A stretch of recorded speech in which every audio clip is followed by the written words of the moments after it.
Said working late nights, secret second phone revealed double life, another family, finances drained. My name is Nancy and I am 30 years old. My husband, Raymond, is 32. We have been together since we were in college, a classic campus romance kind of story. Everyone always said we were the perfect couple, and for a long time, I genuinely believed we were. We had our ups and downs, sure, like any relationship, but we always seemed to navigate them together. We bought a house 3 years ago, a cozy little place in the suburbs, and we both had stable jobs. I work as a marketing manager for a local company, and Raymond is a software engineer. Life was comfortable, predictable, and honestly pretty good, or so I thought. Things started to feel off about 6 months ago. Raymond started working later and later. At first, it was just an extra hour or two a couple of nights a week, which I understood. He told me there was a big project at work, a new software launch that was really important for his company. He would come home exhausted, often after 10 or 11 at night, and just collapse into bed. I felt bad for him, of course, and tried to be supportive. I made sure dinner was ready when he got home, even if it meant eating late myself. I would ask him about his day, but he would just shrug and say it was stressful, too much to get into. He became less talkative in general, more distant. It was like he was physically present, but his mind was somewhere else. I brushed it off as work stress at first. I know how demanding tech jobs can be, and I figured it was just a temporary phase. But then the late nights became more frequent, almost every night. And it wasn't just late nights. He started going into work earlier too, leaving the house before I even woke up. Weekends were no better. He would often disappear into his home office, claiming he had to catch up on emails or take calls. We used to spend our weekends together, going for hikes, trying out new restaurants, or just relaxing at home. Now it felt like we were living separate lives under the same roof. Then came the expenses. I handle most of our household finances. I pay the bills, manage our budget, and keep track of our spending. I noticed some unfamiliar charges on our credit card statements. Small things at first, lunches out, coffee shops, nothing too alarming. But then they started to increase, both in frequency and amount. There were gas station charges in areas of town Raymond never went to, and restaurant bills for places I had never heard of. I asked him about it casually one evening. "Hey," I said, looking over at him while he was scrolling through his phone, "I noticed a few charges on the credit card that I didn't recognize. Did you have lunch with someone from work last week?"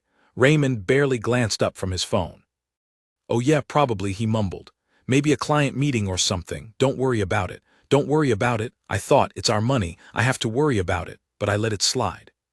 I didn't want to start an argument over a few lunch charges, but the charges kept coming and they were getting bigger.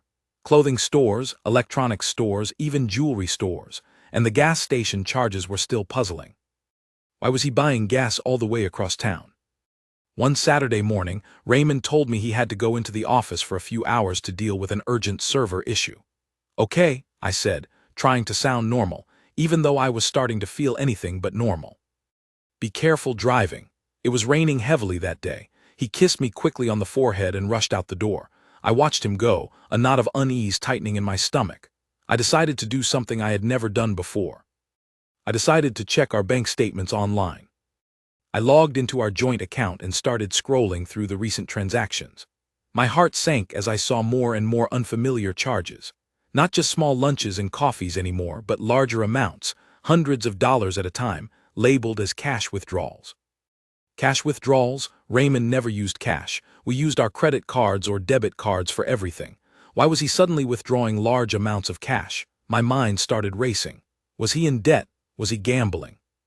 Was he hiding something from me? The thought that maybe, just maybe, there was another woman flickered at the edge of my consciousness, but I quickly pushed it away. Raymond would never do that to me, would he? I spent the rest of the morning in a fog of anxiety. I couldn't concentrate on anything. I paced around the house, replaying every interaction with Raymond over the past few months, searching for clues, for signs I had missed. I kept coming back to the cash withdrawals. It just didn't make sense. Around lunchtime, I decided to clean out Raymond's closet. I know it sounds a little crazy, a little desperate, but I felt like I needed to do something, anything, to try to understand what was going on. I told myself I was just tidying up, organizing things, but deep down I was searching for answers. I started with the drawers, folding his shirts, rearranging his socks, finding nothing unusual. Then I moved to the shelves, where he kept his shoes and bags. And that's when I saw it.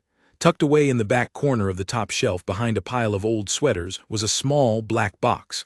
My heart started pounding. I reached for the box, my hands trembling slightly. It was a phone box, an old iPhone box. I opened it, and inside, wrapped in tissue paper, was a phone. Not Raymond's current phone, but an older model, one he had replaced a couple of years ago. I frowned. Why was he keeping this old phone? He usually traded in his old phones when he upgraded. I picked it up, feeling a strange mix of curiosity and dread. I pressed the power button. The screen flickered, and then, to my surprise, it turned on. It still had battery life. It wasn't password protected. I hesitated for a moment, a wave of guilt washing over me. I knew I shouldn't be doing this. It felt like a huge invasion of privacy. But the questions swirling in my mind were too strong to ignore. I told myself I would just take a quick look, just see if there was anything that could explain the strange expenses and the late nights. I opened the Messages app, and my world shattered. The messages were from someone named Jessica. And they were intimate, really intimate. Like heart emoji baby, I miss you so much, can't wait to see you later kind of intimate. My stomach dropped. I scrolled further up, reading through weeks, months of messages.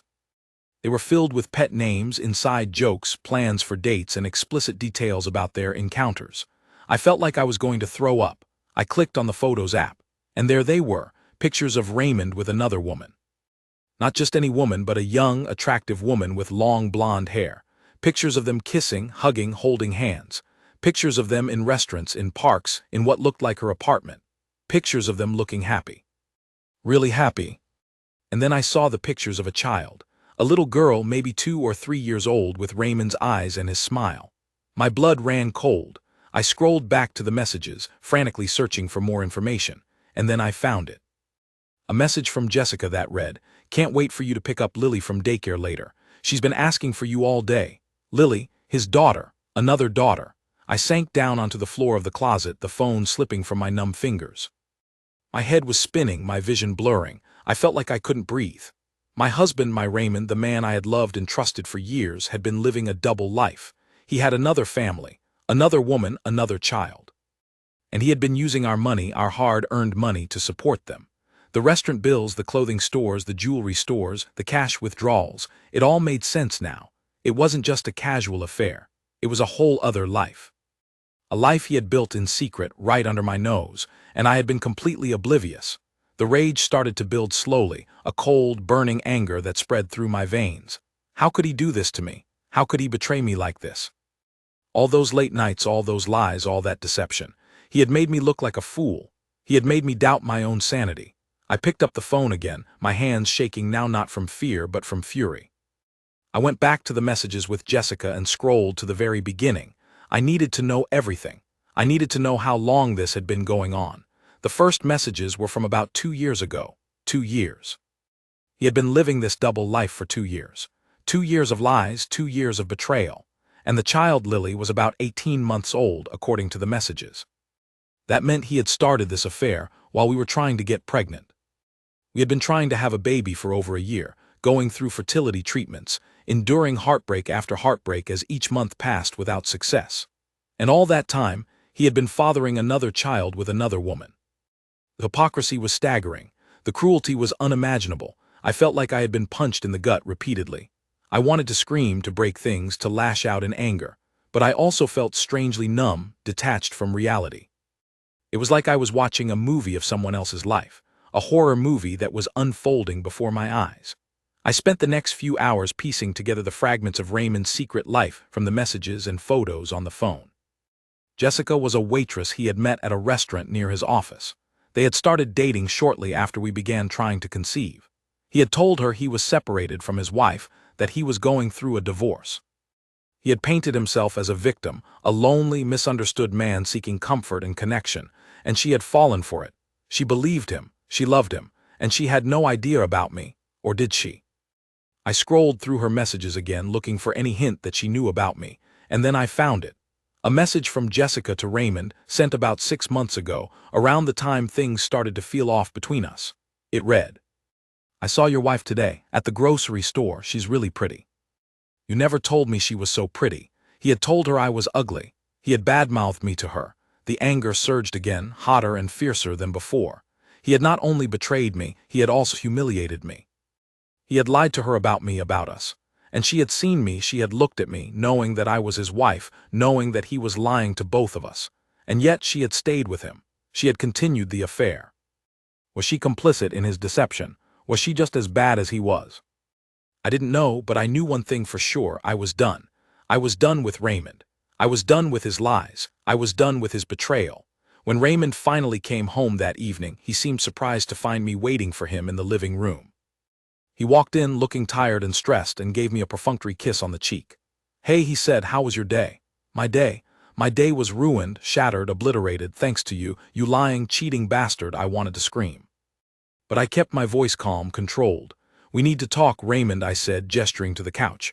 He looked at me, a flicker of unease in his eyes. "Talk about what?" he asked, sitting down opposite me. "About this," I said, holding up the black phone. His face paled. He stared at the phone, his eyes wide with panic. "Where did you get that?" he stammered. "I found it," I said, my voice dangerously low. "In your closet, behind your sweaters. You know, where you hide all your secrets." He didn't say anything. He just sat there, frozen like a deer caught in headlights.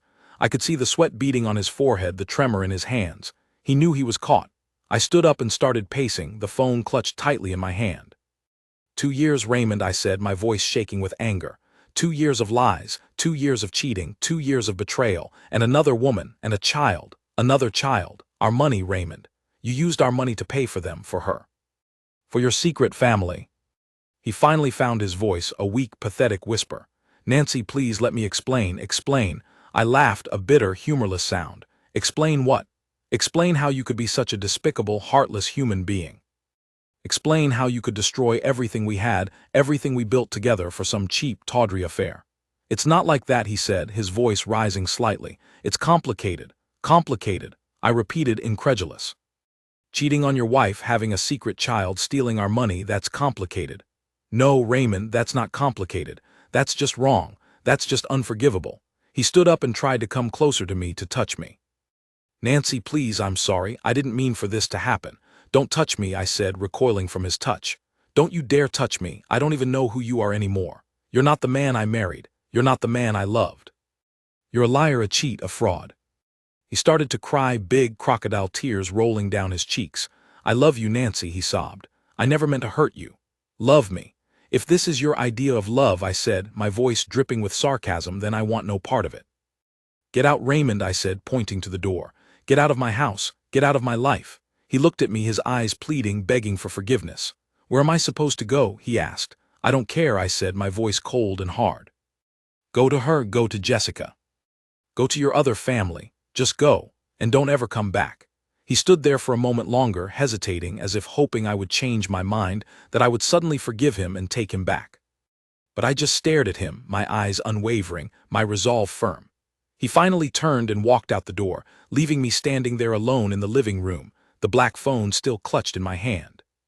The next few weeks were a blur of lawyers, divorce papers, and painful conversations with family and friends. I told everyone what had happened, the whole sordid story, leaving nothing out. My friends were outraged, supportive, and fiercely protective. My family was devastated, heartbroken for me, and furious at Raymond.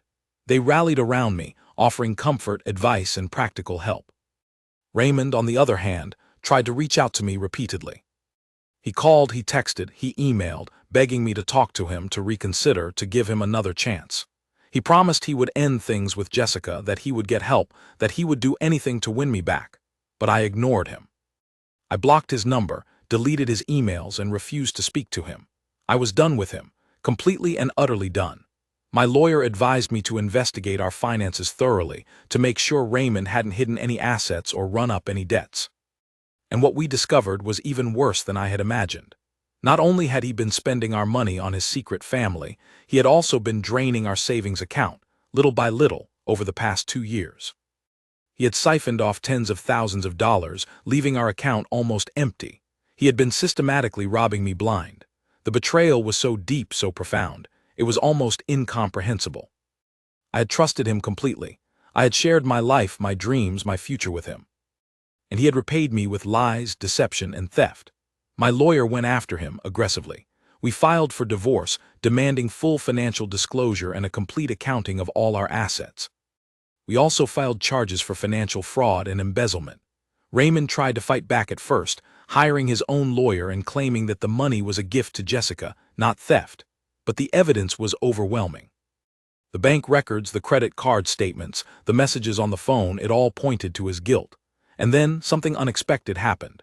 Jessica contacted me. She found me on social media and sent me a private message. At first I was hesitant to respond. I was still angry, still hurt, and I didn't know what she wanted. But curiosity got the better of me. I opened her message. She apologized. She said she had no idea Raymond was married when they first met. She said he had lied to her, claiming he was separated and going through a divorce. She said she had fallen in love with him, but that she would never have knowingly gotten involved with a married man. She said she was just as shocked and betrayed as I was when she found out the truth. I was skeptical at first. Was this just another lie, another manipulation? But as I read her messages, I started to believe her. She seemed genuinely remorseful, genuinely heartbroken. She said she had confronted Raymond as soon as she realized he was married, and he had admitted everything. He had begged her to stay with him, promising to leave me to make her his priority, but she had refused. She had broken up with him immediately. She told me she was also a victim in all of this. She had been lied to, manipulated, and used. She had lost 2 years of her life to a man who was a fraud. She had a child to raise on her own, a child whose father was a liar and a cheat. She was angry, hurt, and scared. We started talking, exchanging messages, and eventually, phone calls. We discovered that we had a lot in common, despite the bizarre and painful circumstances that had brought us together. We were both intelligent, independent women who had been betrayed by the same man. We were both trying to pick up the pieces of our shattered lives and move forward. Jessica agreed to cooperate with my lawyer in the case against Raymond. She provided us with messages, photos, and financial records that further incriminated him. Her testimony was crucial in proving his guilt. In the end, Raymond had no choice but to admit everything. He confessed to the affair, to the financial fraud, to the lies and deception. He agreed to a settlement in the divorce, giving me full ownership of our house and a significant portion of our remaining assets. He was also ordered to pay back all the money he had stolen from our savings account, plus interest. And he faced criminal charges for financial fraud, which could result in jail time. It wasn't exactly the revenge I had imagined in my angriest moments, but it was justice, it was accountability, and it was a start. The divorce was finalized a few months later. It was painful, messy, and emotionally draining, but I got through it. I leaned on my friends and family for support. I went to therapy to process my emotions, and I focused on rebuilding my life. I sold our house. It was too full of memories, too tainted by Raymond's lies. I bought a small condo in the city, closer to my work and to my friends. I redecorated it, making it my own, a fresh start, a new beginning. I also reconnected with some old hobbies and interests that I had neglected during my marriage. I started taking painting classes again, something I had loved to do in college. I joined a book club and made new friends. I started traveling again, exploring new places, rediscovering my sense of adventure. Jessica and I stayed in touch. We became unlikely friends, bonded by our shared experience of betrayal. We supported each other, offered each other advice, and helped each other heal. We even met up a few times for coffee or lunch, talking about our lives, our hopes, and our dreams. We realized that we were both stronger than we thought, more resilient than we knew. Raymond faded from my life. I heard through mutual acquaintances that he had lost his job, that he was struggling financially, and that his relationship with Jessica was over. He had burned all his bridges, alienated everyone who had ever cared about him. He was alone, isolated, and facing the consequences of his actions. And me, I was okay, more than okay. I was free. Free from lies, free from deception, free from a toxic relationship that had almost destroyed me. I had learned a painful lesson, a hard lesson, but I had survived. I had emerged from the ashes stronger, wiser, and more determined than ever to live my life on my own terms. Life isn't perfect, of course. There are still days when I feel sad, when I miss the man I thought Raymond was, when I wonder how I could have been so blind. But those days are becoming fewer and farther between. I am building a new life for myself, a life filled with joy, purpose, and genuine connection. I am surrounded by people who love and support me. I am pursuing my passions, exploring my potential, and embracing my future with open arms. And sometimes, when I look back on everything that happened, on the pain and the betrayal, I can't help but feel a sense of satisfaction. Not in a vengeful way, but in a way that acknowledges my own strength and resilience. I survived. I thrived. And I came out the other side a better, stronger version of myself. Thoughts, Update 1. The response to my original post was incredible. Thank you all so much for your support and kind words. I honestly didn't expect so many people to relate to my story, and it's been incredibly validating to know I'm not alone in experiencing something like this. So many of you shared similar stories and offered such great advice. It really helped me feel less isolated and more empowered. A lot of people asked for an update, so here it is. Things have moved pretty quickly since my last post. First off, the divorce is completely finalized. It was a relief to sign those papers and officially close that chapter of my life.